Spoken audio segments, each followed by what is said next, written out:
Welcome to the first full episode of Turtles with Coffee. I'm your host, TiyannaG. The theme for this episode is slow, steady, and decisive.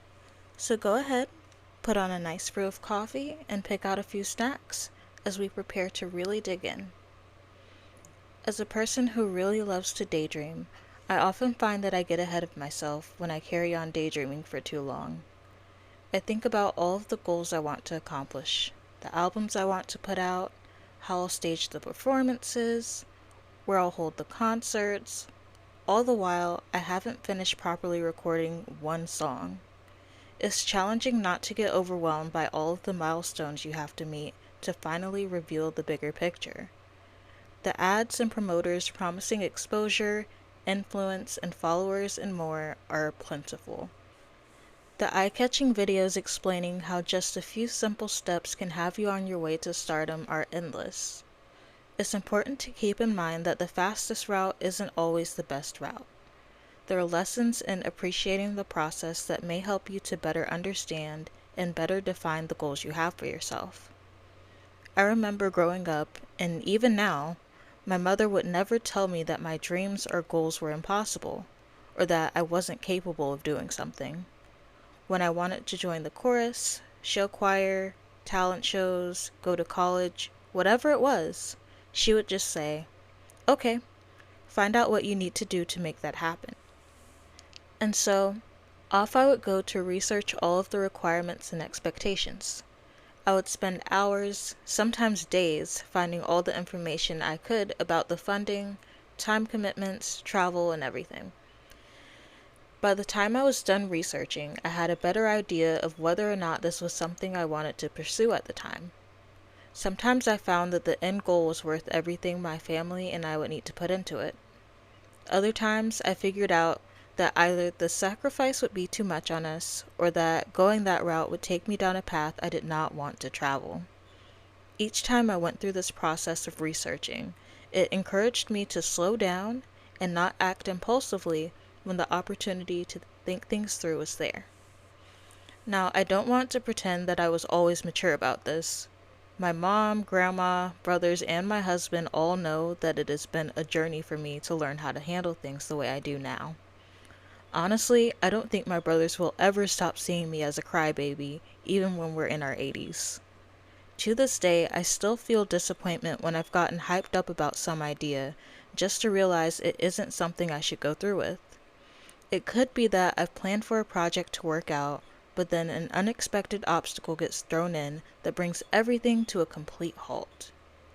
Learning how to deal with disappointment with dignity and figure out the next move is key. Imagine you've been building up the confidence to perform at an open mic out of town. You ask around to see if any of your friends or family will come out to support you, but everyone is busy or tied up with other engagements. You're disappointed, but it's okay. Maybe this is what you need. Maybe this will push you out of your comfort zone and make you a better performer. For a month, you've been practicing every single day.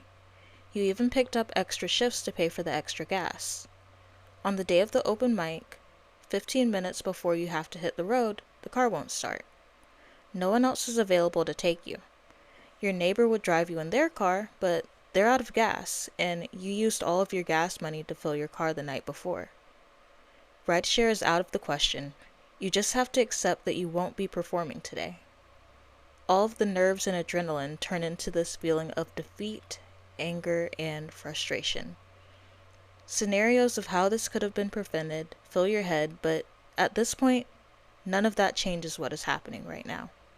You feel like crying or yelling, but you hold it in and go back into the house. After you've calmed down, you reevaluate the situation, realizing you actually weren't all that prepared for this performance. Even with all the practicing you'd done, you were still missing chords on the guitar and straining your high notes. You notice this feeling of relief that you don't have to go sing in front of strangers today without your support system. You had accepted that you would be going by yourself, but there was still a part of you that really wished someone could be there with you. There's another open mic a month from now, so you have time to practice for the next one.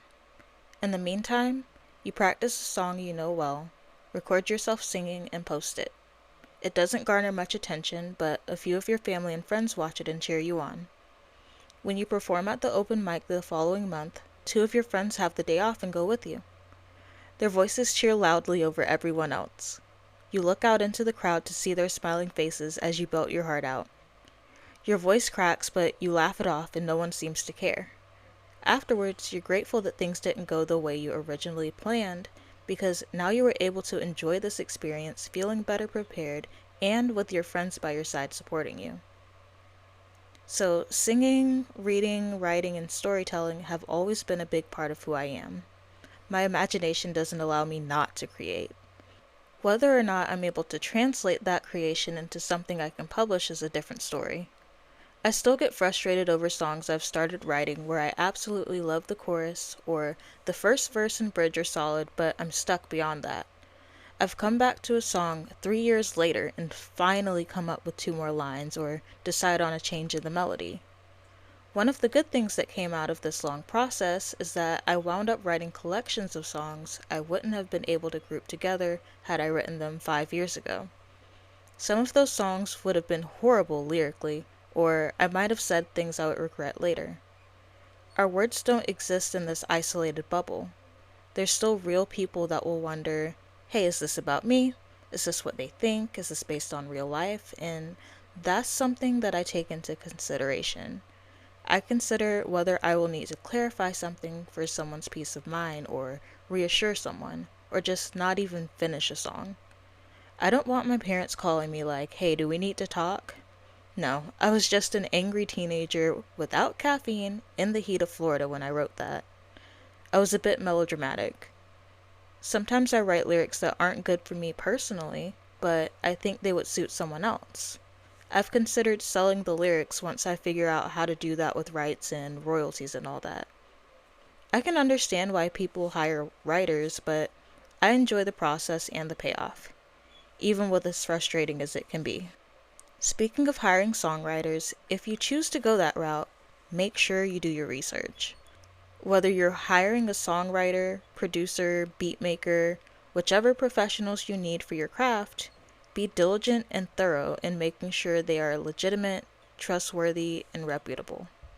If you don't, you could be risking not only your reputation, but also your royalties and other serious consequences. This isn't legal advice, this is just common sense and looking out for yourself. It could be something as simple as samples. Part of your brand could be that you don't use samples in any of your songs. Not that there's anything inherently wrong with using samples. It's just not your brand. You go to work with this producer and beat maker you haven't worked with before, and they offer to create a beat and produce a song for you. Before agreeing, you listen to a few of the songs they've worked on and they're top quality. Some of them use samples, but you don't recognize them as samples since they aren't from songs you know.